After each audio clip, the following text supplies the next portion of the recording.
La música de las esferas, esta vez de verdad. La tercera ley de la predicción de Arthur C. Clarke dice: Cualquier tecnología lo bastante avanzada es indistinguible de la magia.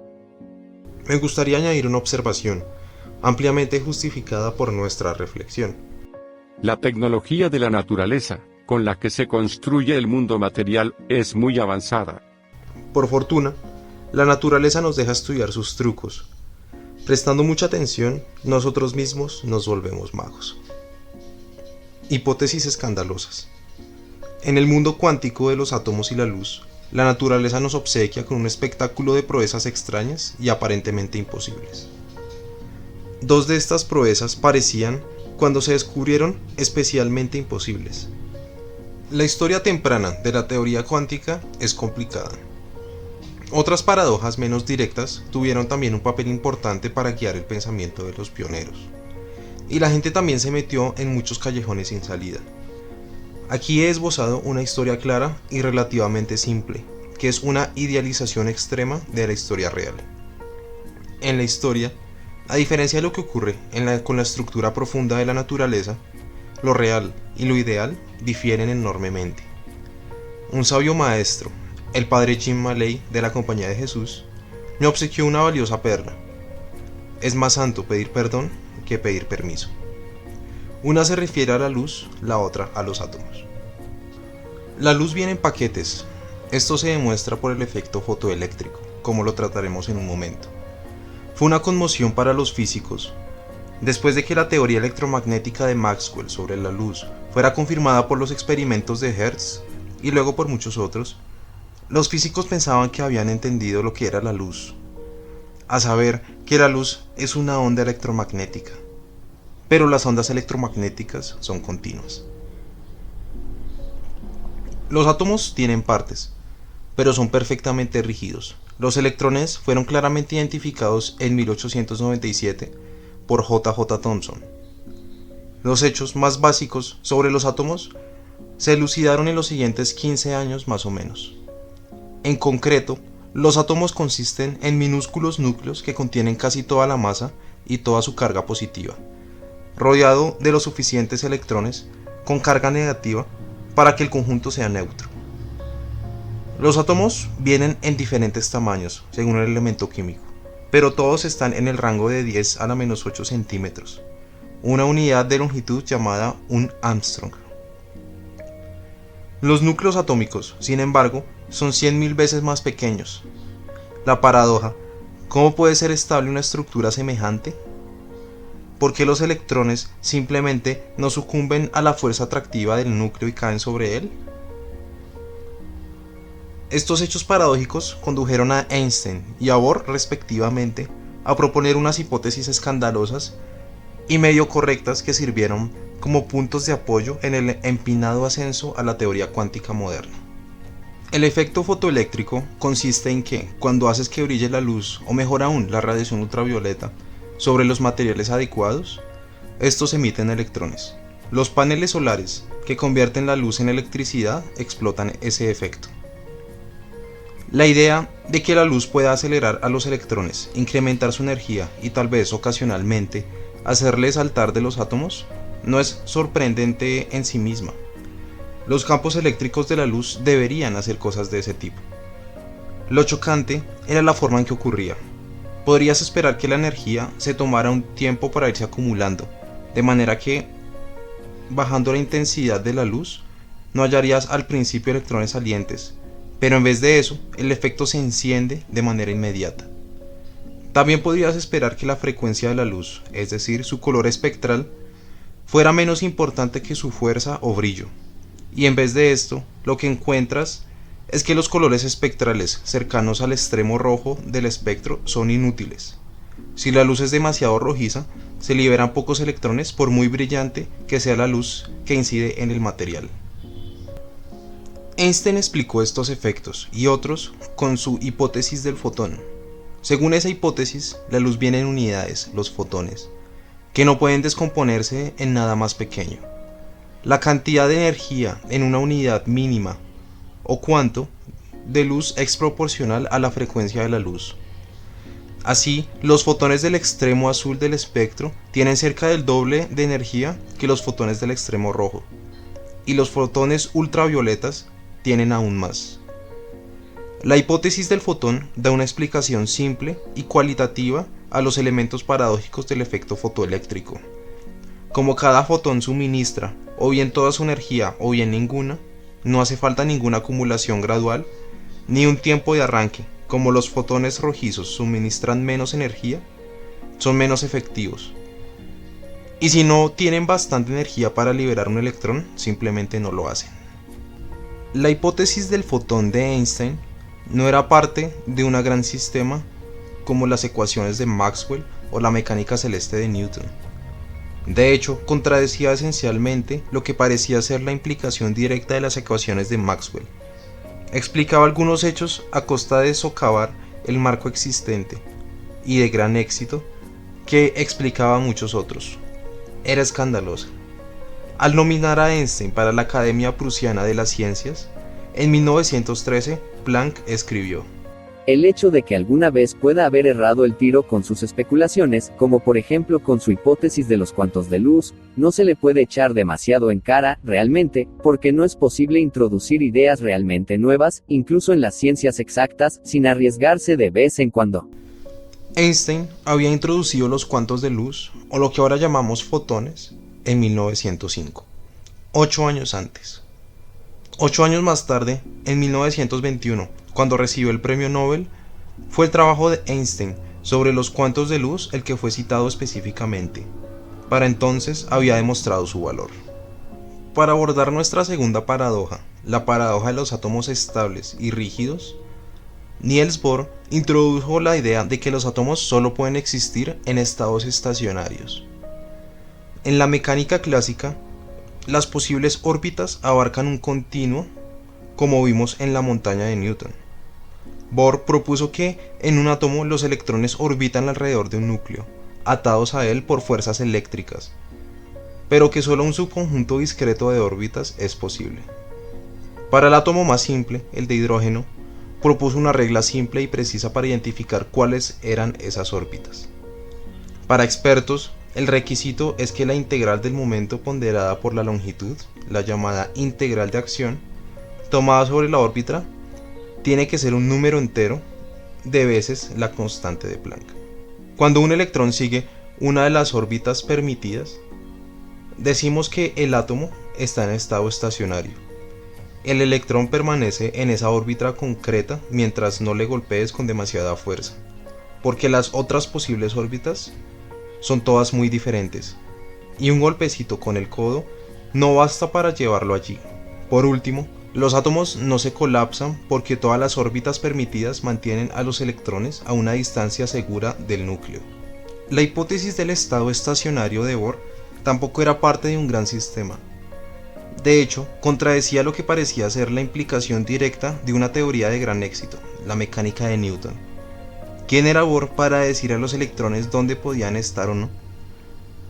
¿O qué velocidades podían tener y cuáles no? Era escandaloso. Explicaba algunos hechos, pero a costa de socavar el marco existente y enormemente exitoso que explicaba muchos otros. Las reglas de Bohr para el hidrógeno podían ser, y desde luego fueron, comprobadas experimentalmente. El éxito hizo creíble su hipótesis escandalosa. Tanto Einstein como Bohr eran muy conscientes de lo que estaban haciendo y de lo que no estaban haciendo.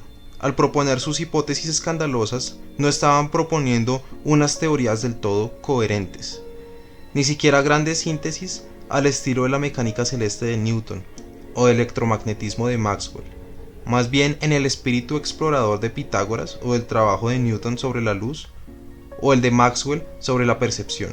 Estaban simplemente identificando unos patrones llamativos de hechos que podían encontrar una explicación más profunda en el futuro. Una parte importante de la buena estrategia científica es distinguir entre áreas de problemas que pueden estar listas para una gran síntesis y áreas de problemas donde un enfoque oportunista dará más frutos. Una teoría de algo exitosa puede ser más valiosa que una teoría del todo tentativa. La forma más alta de musicalidad. Los átomos de cierto tipo, por ejemplo átomos de hidrógeno, absorben ciertos colores de la luz espectral de manera mucho más eficaz que otros. Más en general, absorben ondas electromagnéticas de ciertas frecuencias de manera mucho más eficaz que otras. Los mismos átomos, cuando se calientan, emiten la mayoría de su radiación en esos mismos colores espectrales. El patrón de colores preferidos es diferente para distintas clases de átomos, y forman una especie de huella dactilar por la que podemos identificarlos. El patrón de colores preferido de un átomo se llama espectro. En su modelo atómico, Bohr postuló que los electrones de un átomo solo pueden existir en un conjunto discreto de estados estacionarios. Los posibles valores de la energía del electrón, entonces, también forman un conjunto discreto. Y he aquí cómo conectó Bohr esa idea con la realidad, mediante otra hipótesis escandalosa. Asumió que, además de sus movimientos regulares permitidos, en los estados estacionarios un electrón podría dar en ocasiones un salto cuántico entre un estado estacionario y otro. ¿Por qué? ¿Cómo? No hagas preguntas. Pero el proceso del salto cuántico viene acompañado por la emisión o absorción de un fotón. Los saltos cuánticos hacen los espectros atómicos. En su por lo demás iconoclasta modelo, Bohr mantuvo un principio sagrado: la conservación de la energía. Insistió en que la energía tenía que conservarse, incluso en el proceso del salto cuántico.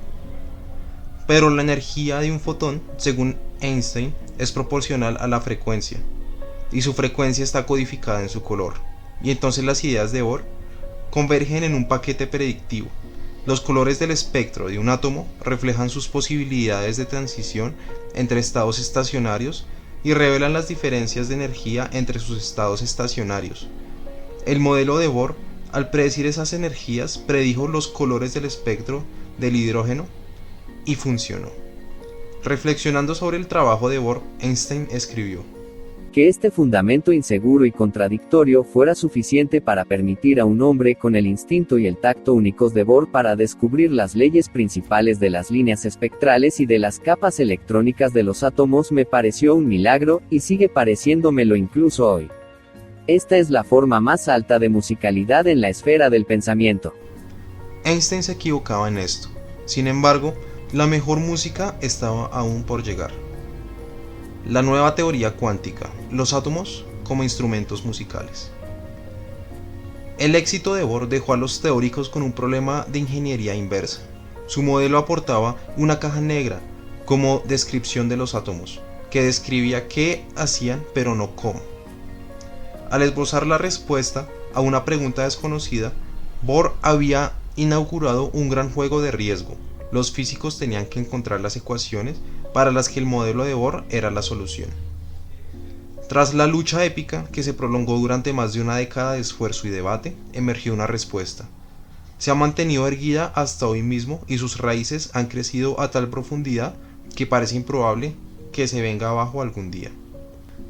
¿Qué es la teoría cuántica?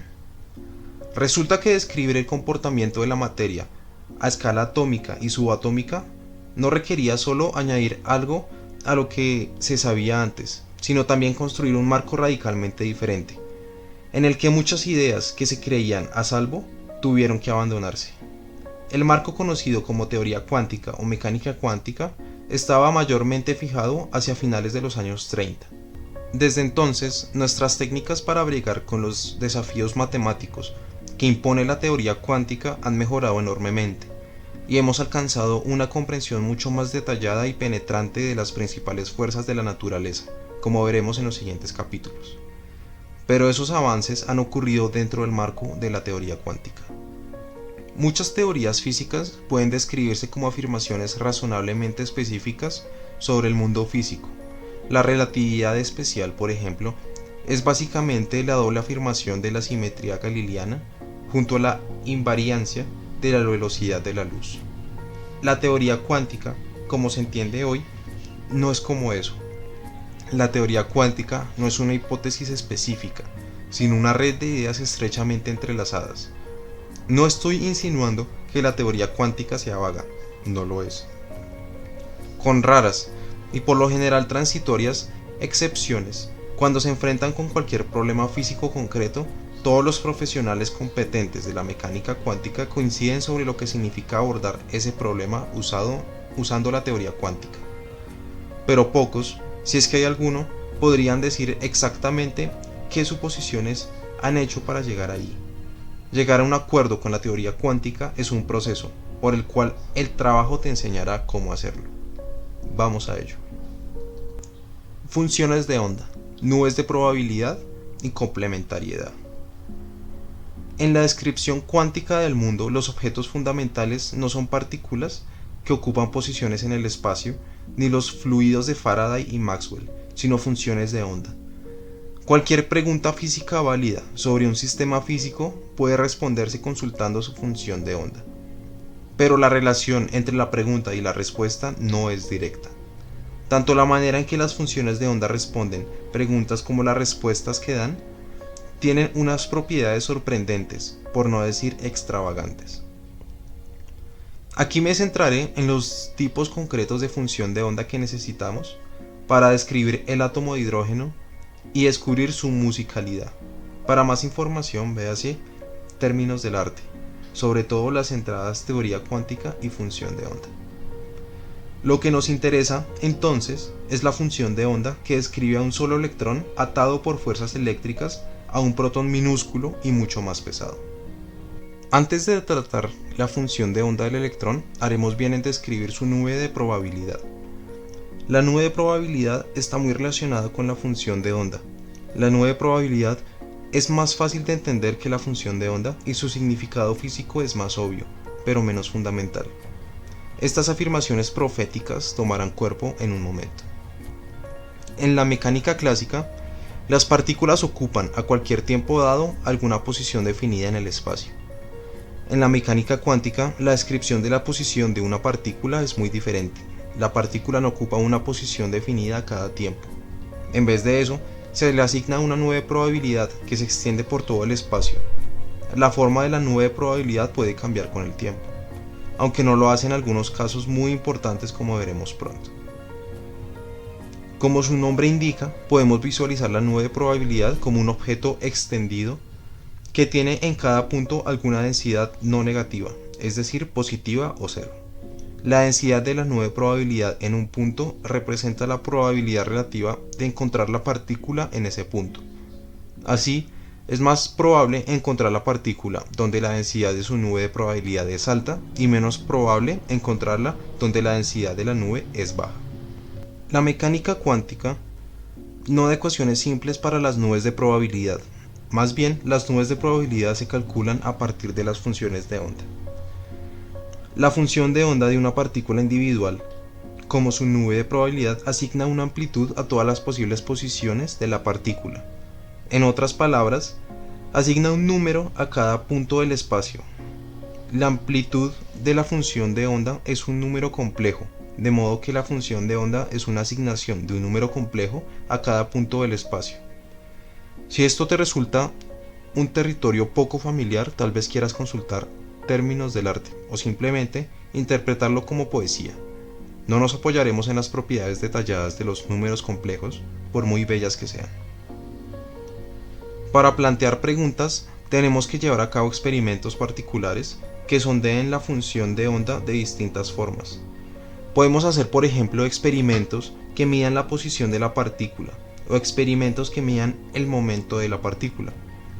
Esos experimentos abordan las siguientes preguntas: ¿dónde está la partícula? ¿Cuán rápido se mueve?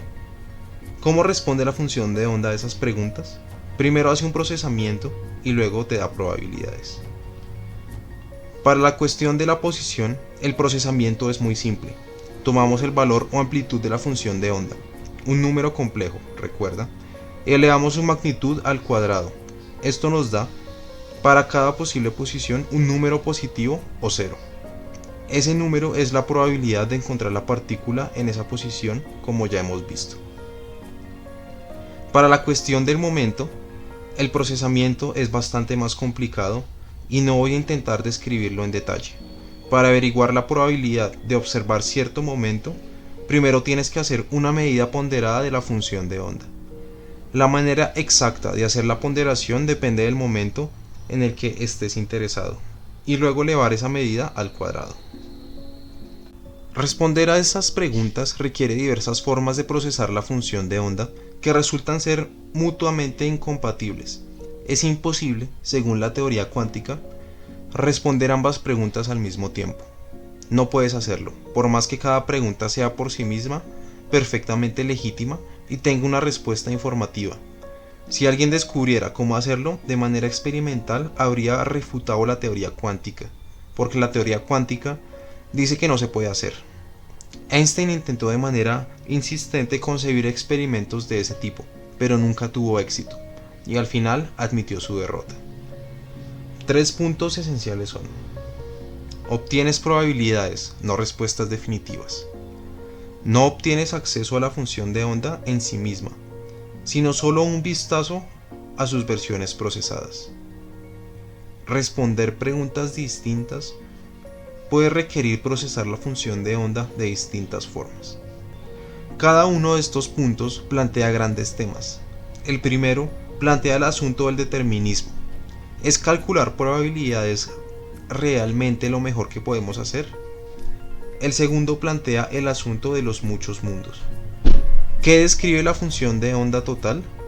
Cuando no estamos mirando, ¿representa una gigantesca expansión de la realidad? ¿O no es más que una herramienta mental, nada más que un sueño? El tercero plantea el asunto de la complementariedad. Para abordar distintas preguntas, debemos procesar la información de distintas maneras. En casos importantes, estos métodos de procesamiento resultan ser mutuamente incompatibles, de modo que ningún enfoque, por astuto que sea, puede suministrar respuestas a todas las posibles preguntas. Para hacer verdadera justicia a la realidad, tenemos que enfrentarnos a ella desde distintos ángulos. Este es el principio filosófico de la complementariedad. Es una lección de humildad que la teoría cuántica nos obliga a aceptar. Tenemos, por ejemplo, el principio de incertidumbre de Heisenberg. No puedes medir la posición y el momento de las partículas a la vez. Teóricamente, se deduce de las matemáticas de las funciones de onda. Experimentalmente, surge porque las mediciones requieren una implicación activa con el objeto que está siendo medido. Sondear es interactuar, e interactuar es potencialmente perturbar. Cada uno de estos asuntos es fascinante, y los dos primeros han recibido mucha atención. A mí, sin embargo, el tercero me parece especialmente bien fundamentado y significativo. La complementariedad es a la vez una propiedad de la realidad física y una lección de sabiduría a la que volveremos.